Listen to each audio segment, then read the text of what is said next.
Virtual summits are the most powerful online marketing tool available to grow your list, launch your platform, make more money, and create an impact in the world, even if you're just getting started. If you are ready to take your summit to the next level, then tune into the Virtual Summit podcast with Dr. Mark T. Wade. Hi, I'm Dr. Mark T. Wade, founder of Virtual Summit Software and creator of the One Day Summit Formula. And I'm on a mission to help you, the summit host, get your summit out to the world in a powerful and impactful way. So let's get started. Hey, Summit host, Dr. Mark T. Wade here, founder of Virtual Summit Software and your host on the Virtual Summit Podcast. Our next guest takes starving artists and transforms them to thriving creatives. We got legendary Jenn Zellers with us, creative business strategist at the Creative Entrepreneurs Lab. She's run a successful virtual summit. She's the host of a specialty business podcast, and she translates left brain business jargon for right brain creatives. Jenn, thank you so much for taking the time to be here with us today. Yeah, I'm excited to be here. Oh, we are going to have some fun today. We were just chatting in our pre-interview chat, and I'm literally stoked to get into this information that we're talking about, something we haven't talked about yet that I think could be potentially transformative for summit hosts across the world. But before we jump into that, Jenn, I would love for you to let our summit hosts know just a little bit more about yourself. Yeah, so I work primarily with artists, photographers, designers, and makers. And like you said, I help translate left brain business and jargon and strategies for the right brain creatives because they know how to do their creative work, but sometimes the business side of things gets a bit confusing. So my goal is to help transform them from starving artists to thriving creatives and equip them with the knowledge they need to run a successful business.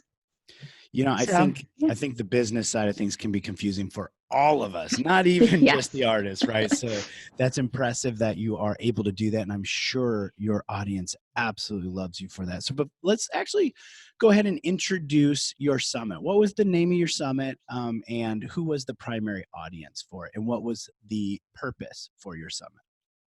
So my summit was the Accelerate Your Creative Biz Summit.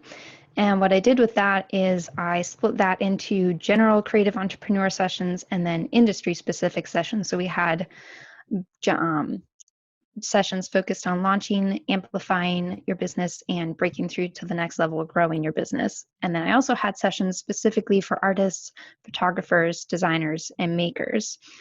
And so that way, it wasn't just a general business summit. They got stuff that was actually specifically for them, so that they couldn't find anywhere else.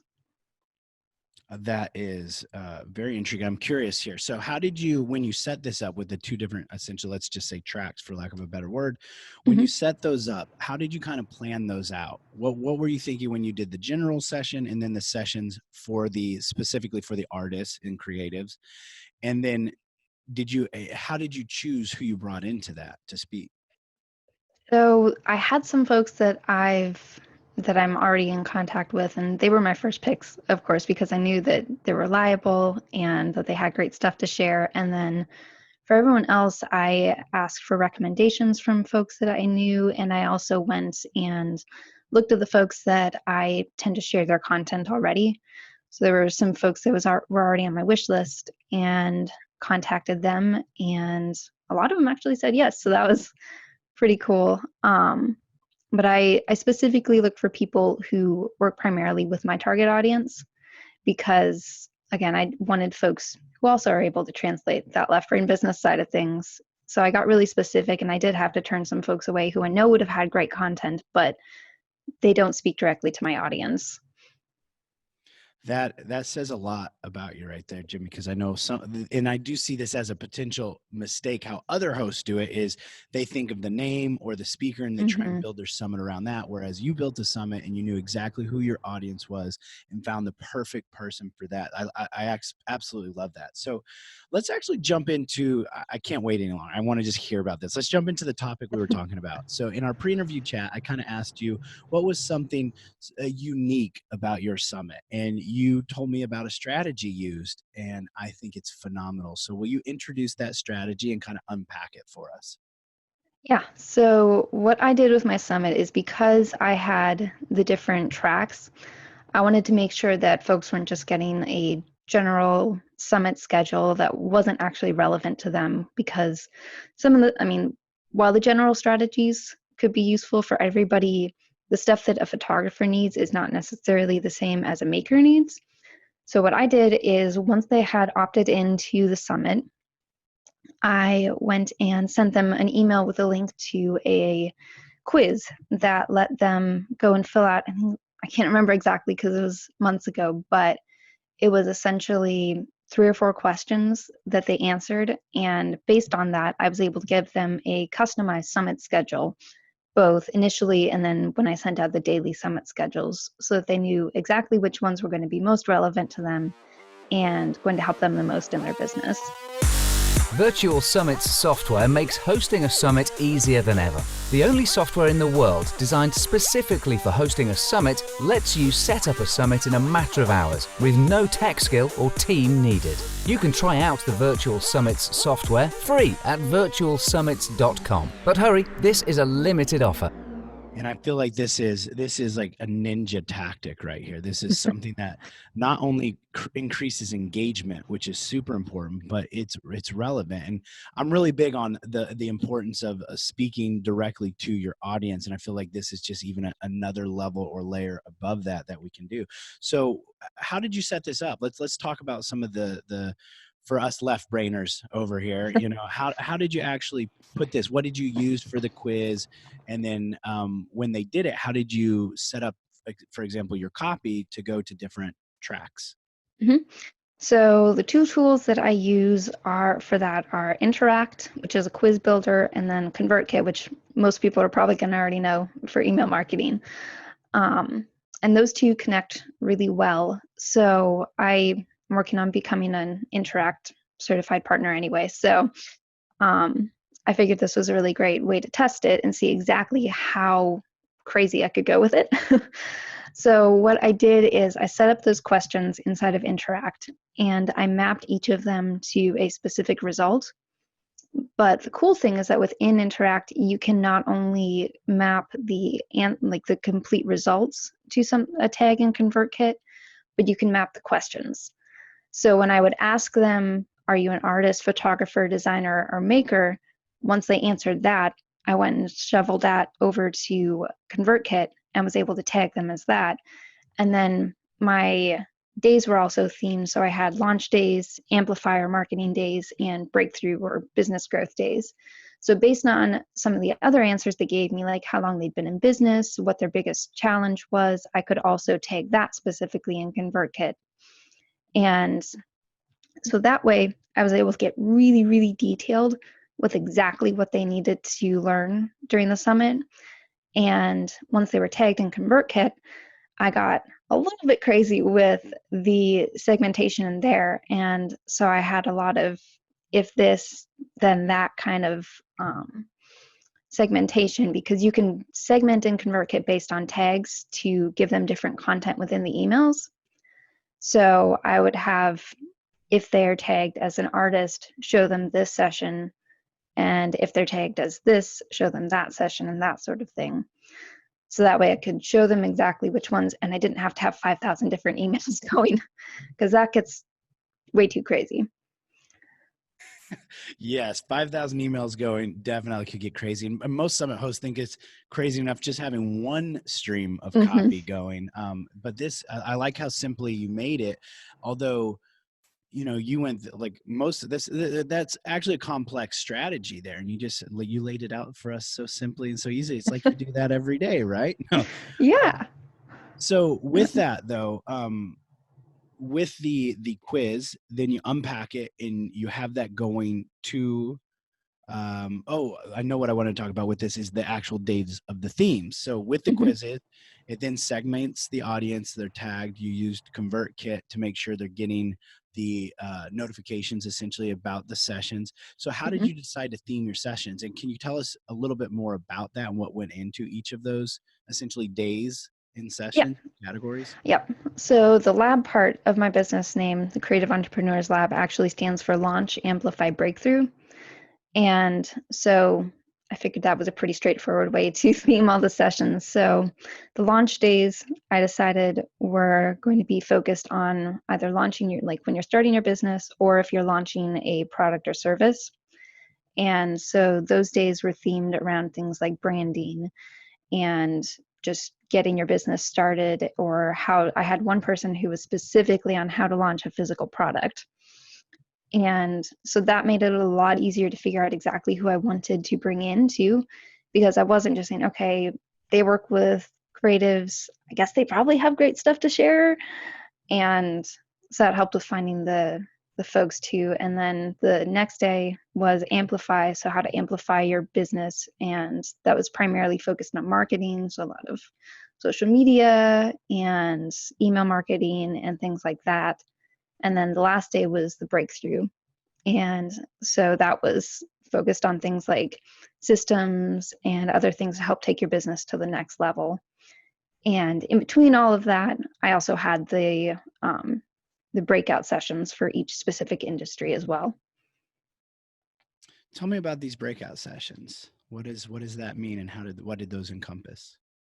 So those were the ones that were specifically for either artists or photographers or designers or makers, instead of just the general ones. So each one of them had a couple that were specifically for those industries, because, like I said, while they all have things in common, they also have things that are very different. And because half my audience are service providers and half of them are creators of physical products, there's definitely some different things that they need that the others don't. So with those breakout sessions, then let's say if it was specific for the artists, who did you select? Was it an artist that already taught that, or did you go and just get an artist that was doing well? Like, tell us about who you put onto that breakout. So for those, because they're so specific, it is definitely a lot harder to find folks that teach that.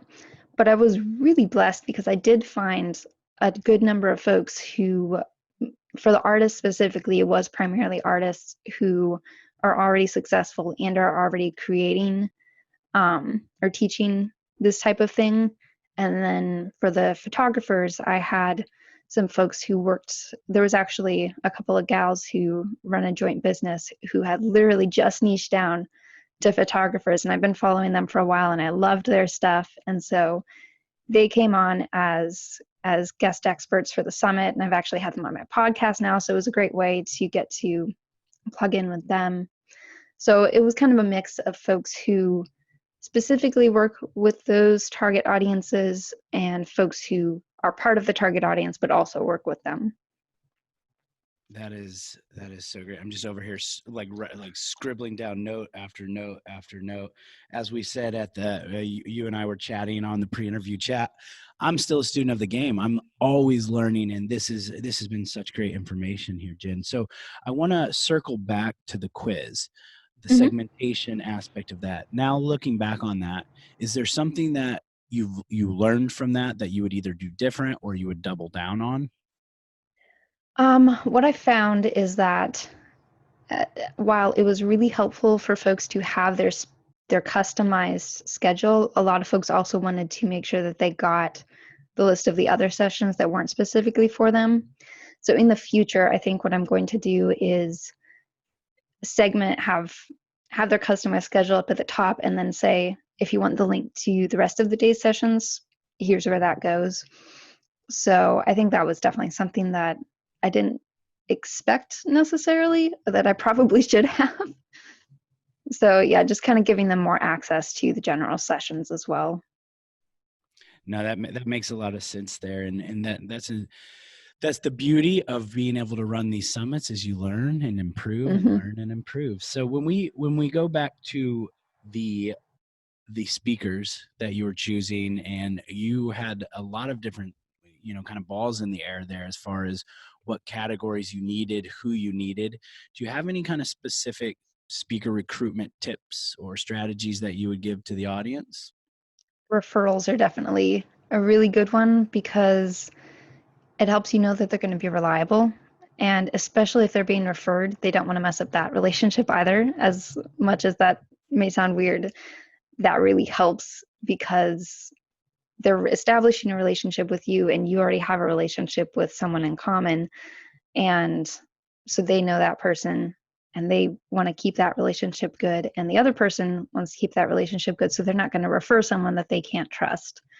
And that one is my first choice. If I can get a speaker lineup solely from referrals, that's my best option. But after that, I like to look for other places where they may have been vetted. I'm also the co-founder for the Virtual Summit Search, and we have a speaker directory that we're working on there. So that's another place I would go. And after that, another thing I did was I actually went to all my Pinterest boards. And I looked through all of that to see who I've pinned a lot of, because if I pin a lot of their content, it typically means they have good content. And then I just kind of go and dig into them a lot more, see if there's any other summits they've been on, if they've been on podcasts, kind of get a feel for their speaker quality. And then if I think they're going to be a good fit, then I'll reach out. Whoa, Jen. You just blew right past something that I think we need to go back to. You said you're the co-founder of the Virtual Summit Search. Unpackage that for us right there. Come on. What was that?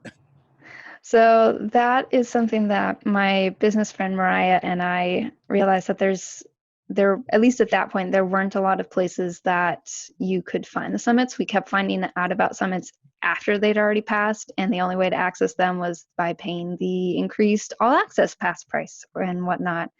And it was also really hard to find summits to speak at until they were already filled and had passed. So we wanted to create a place for business folks to go and find the summits and to be able to be brought in as a speaker on the summits as well before they're all filled up. So we created that as a way to fill that need. Oh my gosh, this is awesome. So where can we find this at? It's virtualsummitsearch.com. Okay, so we're going to link to that in the show notes over at podcast.virtualsummits.com/80. Virtual Summit Search. Okay, so that's a new tool that's going to go out there for us. So thank you for sharing that. That is super cool. So let's kind of circle back when we were going speaker recruitment strategies. I loved how we were talking about the referrals, right? And that's something we hear regularly, but I think that's kind of high level there. Can you kind of maybe talk through one or two different ways that you searched for the referrals, or that you actually got the referrals, and that we could potentially mimic? Yeah, so because I've been around the business world for a while, I have folks that I've talked with in the past and that I'm like business friends with and whose opinion I trust. And so mostly what I did is I would just shoot them an email or a message on whatever platform they respond to quickest, and just say, hey, so I'm looking for some folks in this particular category, or who can teach on this particular thing. Do you have anybody you would recommend? And then I would go and look at whoever they recommended. And sometimes I get overlap, which was great. If I got more than one person recommending them, I figured that was a pretty good sign. And I actually also reached out to my community too. So I sent out an email to my email list and said, hey, who are you following right now that you would love to see in a virtual summit serving you specifically? And I got some great referrals out of that too. Be sure to check out the speaker management tool inside your Virtual Summit software, which lets you quickly and easily recruit and manage your speakers on your virtual summit, literally eliminating hundreds of hours of work. Get more information at virtualsummits.com. That is great right there. Okay, so with the summit, with the content, this actually leads us perfectly into the next topic that I wanted to talk about, is the record of the videos, how you did your sessions and kind of why you chose to do it a certain way, and potential errors or issues that could happen if done a different way. Yeah. So I decided to do my summit with recorded videos. I know that for a long time there, everybody was doing live videos because of the engagement and the urgency and all that, which is great. But there's also a lot of tech issues. And I've run enough webinars where things don't go right and it just turns into a big mess and you lose credibility through that. So especially because I wasn't the only one doing the sessions. I wanted to make sure that there was going to be content there for folks. So what I did is I gave everyone some guidelines and said, hey, here's the guidelines. I need you to upload your video by this date, knowing that some folks were going to have issues with that. Some of my speakers had said, hey, I'm going to be on vacation during the summit, so maybe a little crazy beforehand. So I knew I'd have to give some leeway. And little secret, I kind of made the deadline a little bit earlier than I needed it to be to account for that. And it was great because that did happen. But I did have some speakers who got their videos in very late. I had one gal who I've worked with in the past, and I knew that she was reliable and she was going to show up when she said she would. And her video was late, but I knew I could trust her to show up on the day of. And so she got hers in and she showed up for the session and it was great.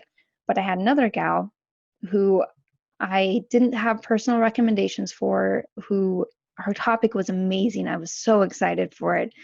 And I kept trying to give her just that little bit of extra time. And she ended up getting her video in after the summit started. And if I had been doing live video, I would have probably ended up with no video, no session host, and I would have had to scramble to either come up with something for me to do to fill that time, and I would have had people disappointed because they really wanted that session. And so while recorded video may not have as high engagement, it definitely has less stress in my book. And it made sure that I knew that I had something ready to go. And for folks that did fall out, because I did have people fall out, I was able to go and create my own sessions to fill those gaps. I am so with you there, Jen. I agree. As much as a live summit sounds appealing, it is a nightmare on the technical and stress side. So you mentioned a couple things that's piqued my interest that I want to kind of double down into.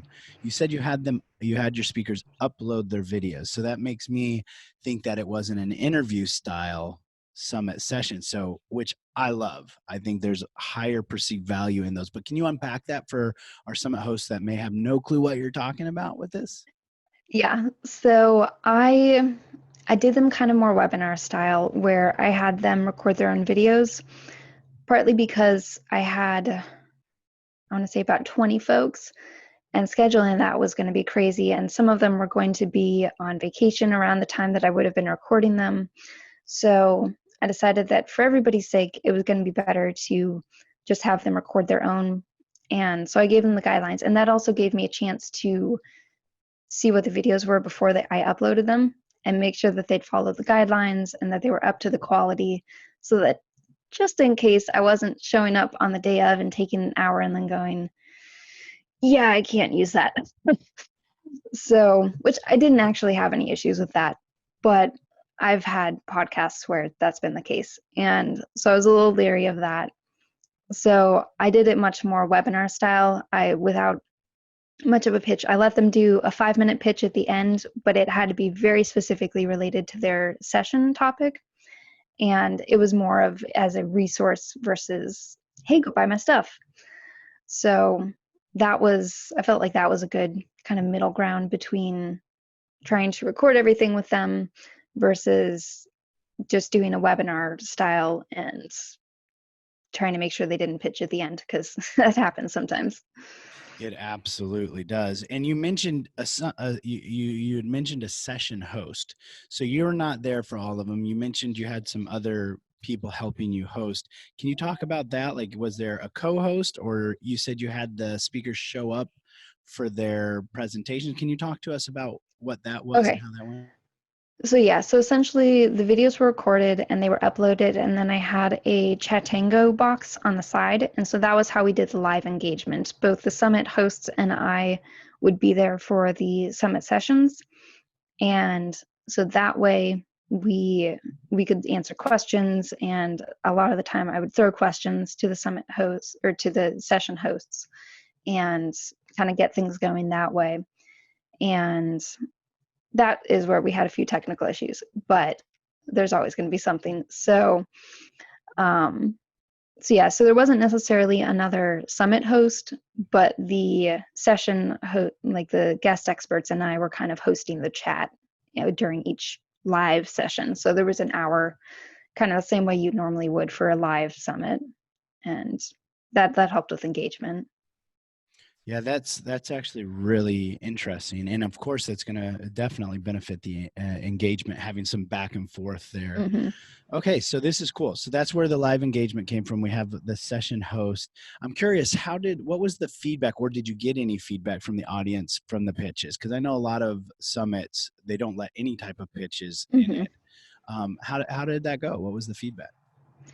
I didn't get a whole lot of specific feedback, but the reason that I did that is because in my mind, if they want more of this topic, having that is going to be a really beneficial thing. So if they want to just dive right in and get more of that, I feel like it's not too big a thing. And none of the offers were super high price. I made sure to let them know, like, hey, this needs to be an introductory level, needs to be something that if someone wants to start now, they don't have to go and look at the budget quite as much, because I want them to take action on what you're talking about. And so they had their free opt-in, but also that offer. And so that way it also gave the summit hosts more incentive to make their session really valuable, because if they're showing that much value, they're more likely to get some response with that pitch as well. That is really intriguing there. I love that. Okay, so we're getting close to starting to wrap this episode up, and I feel like I could talk with you all day about this information. So what I'd like to know now is, looking back on your summit, what would you do different? Like, what did you learn? What would you do different? Oh gosh, so many things. I actually ended up putting together an entire kind of summit report for my speakers and myself too, which if anyone wants that, I'll make that available as well. But I think one of the things that I really took away is that getting the engagement during the live summit is the hardest part. So I think probably what I want to do in the future is find other ways to drive engagement, whether it's through going crazy with the Facebook group and trying to get the engagement there instead of in a chat, or just finding other ways to do that. I also instead of making an all access pass, I put the replays in my membership group. And so trying to find a way to better communicate that, I think, is going to be key in the future as well.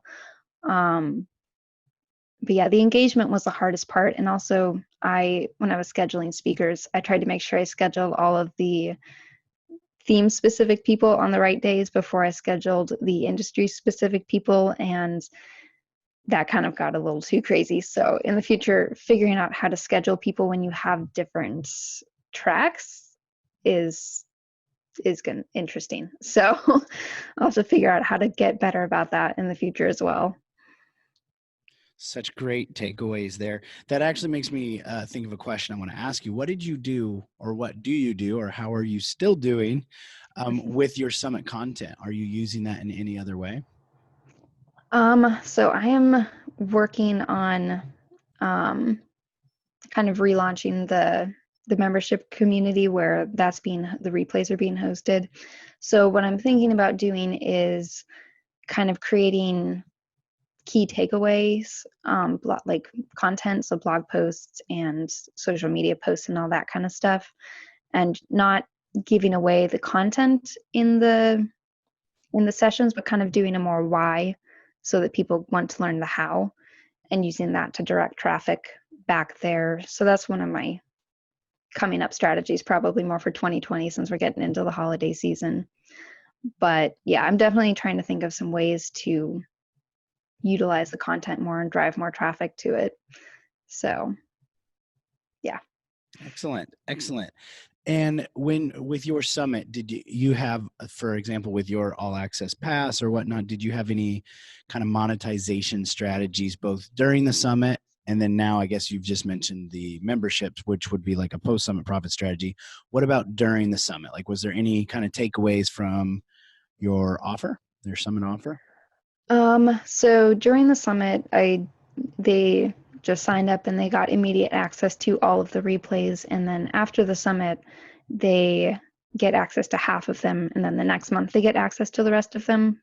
But I also had a limited pass. So for folks who maybe just wanted some specific sessions, they could get 10 of them for a fixed price. So that was something I experimented with, but I don't know that I promoted that as well as I might have been able to. So I think that's something that I'll be working on in future summits to kind of communicate the value of it a bit better and to make sure that people are actually aware that it exists. So yeah, just being really clear with what people are getting when they buy the pass, like the all access pass kind of stuff, is definitely key. That's I've never heard of that strategy before. That's actually really cool. Did you have many people take you up, or did you have more people take you up on like the limited pass option or on the kind of the all access?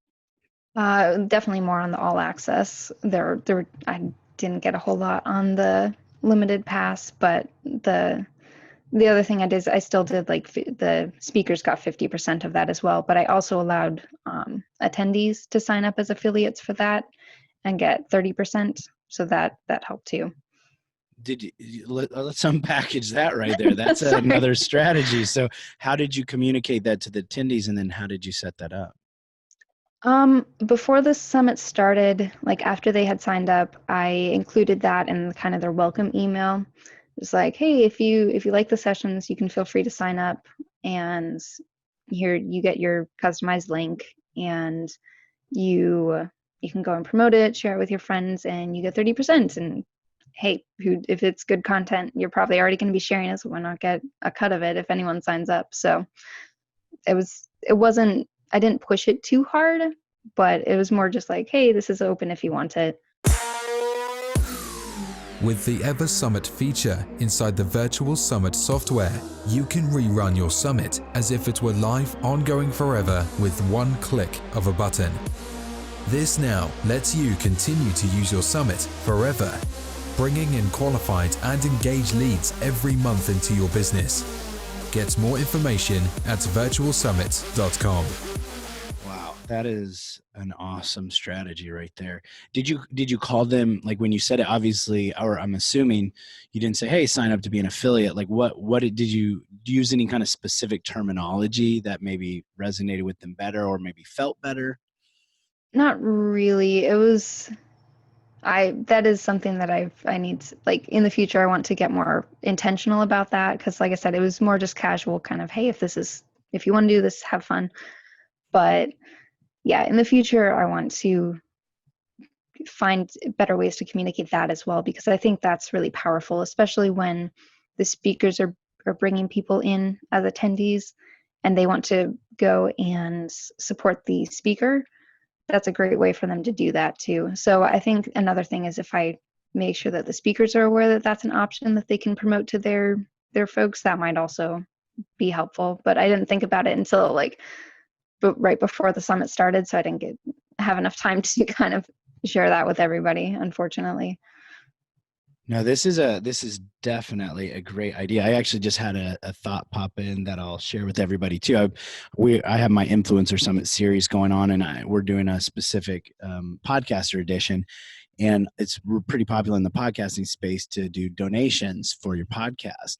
Mm-hmm. What if like you had a donation button for every speaker that people who are watching the sessions could just donate $5, $10, whatever to the speakers? I don't know how great that would work, but I'm jotting it down here. Anybody listening, if you do that, please let me know how that turns out. I think that's a cool experiment. So, Jenn, with the now what I want to ask is promotion strategies. Was there anything that stood out that you used or did that worked or didn't work that you could share? Mostly what I did was, I shared it on social media. I shared it through my email list and all that kind of good stuff. The best one that I did though was giving the summit speakers their like promotion materials. So I made swipe copy for all the emails. I made swipe copy for the social media. I made a bunch of graphics for them. Just making it as easy as humanly possible for them to share it so that they they're more likely to do so because they're all busy. And like I said, some of them are even on vacation. So you don't want to have to put too much work into that when you're already doing so many other things. So, and for me, I did it once and then I could send it out to 20 people to promote to their own audiences.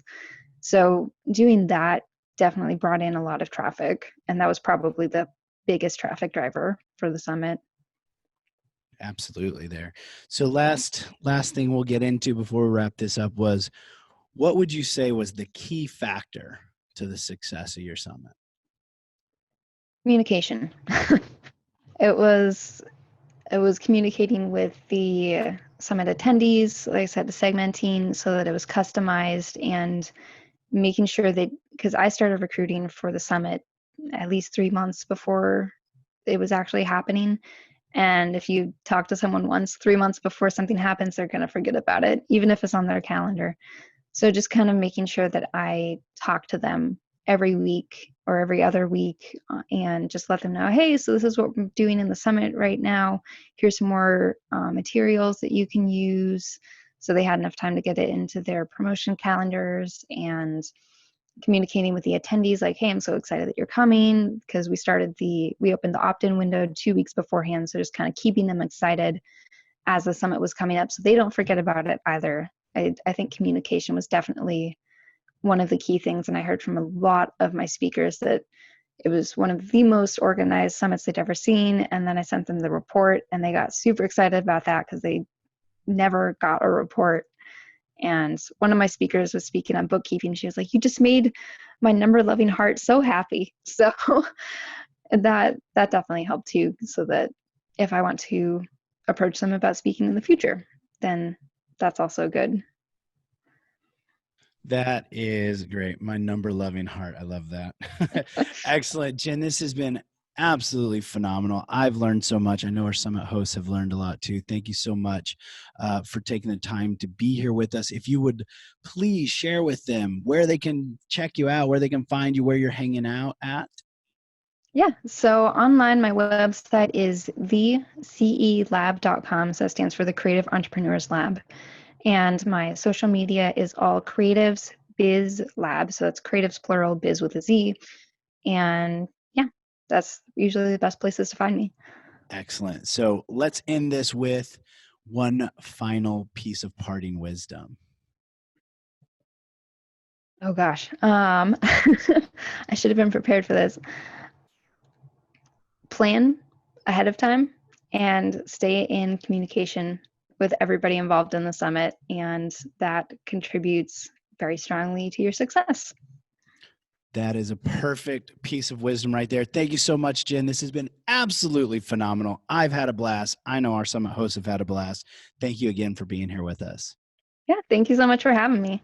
And thank you, Summit hosts, for spending this time with me and Jenn. I'm Dr. Mark T. Wade, founder of the Virtual Summit Software. And just remember, your message matters.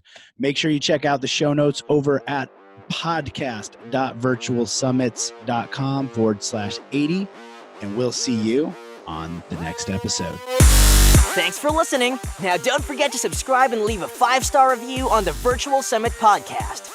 Head over to the show notes to check out all the links and resources from this episode, and be sure to grab your free trial of the Virtual Summit software. Now, I want to end this episode by saying to all the Summit hosts listening right now, I believe in you, and you can do this. Summits are by far one of the most powerful ways to quickly grow your list, launch your platform, make more money, and most importantly, make an impact in the world, even if you're just getting started. So don't get caught up in analysis paralysis, because the world needs to hear your message, and there are people who are waiting for you to help them. So just get started, because imperfect action is always better than no action. Thank you, and see you on the next episode.